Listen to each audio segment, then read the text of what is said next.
sõber tänase mänguga kaotas Tarvas Kalevile seeria 3-0, et kui sa nüüd tagasi vaatad, kui rahul sa selle seeriaga jääd ja kas midagi jääb ka kripeldama?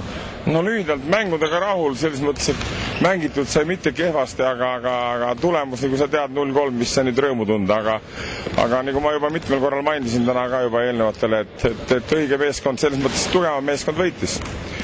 Ja me suutsime neid hambaid näidata nii hästi, kui suutsime, nii et see on meie poolt suur pluss.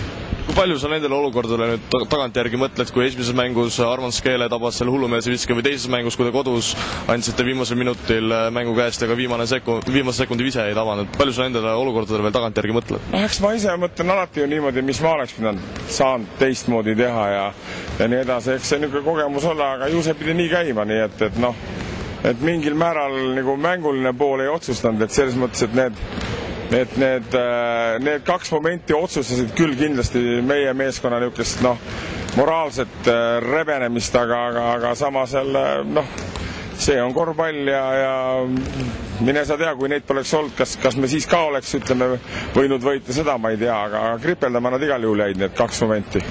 Kui rääkida tänast mängust, siis alustasite päris küllaltki hästi, saite vahepeal 7 ette, aga siis Kalev tuli järgi ja 4. veerandajal, kas tuli väsimus peale või Ramsai ots? See oli ikka väsimus puhas, et ega siin keegi meelega midagi ei and ja kui neil oli ikka võtta pingi pealt uusi mehi ja panna ja suruda, nii et see oligi see moment. Oleks seal algus juhtsime ju 24-17, oleks siis 2-3 korvi veel saanud, et seda vahe suuremaks, et pikendada seda nagu nende alt üles tulemist, aga ei, nad kasutasid oma nagu selle pingi ära ja see oli nende edu.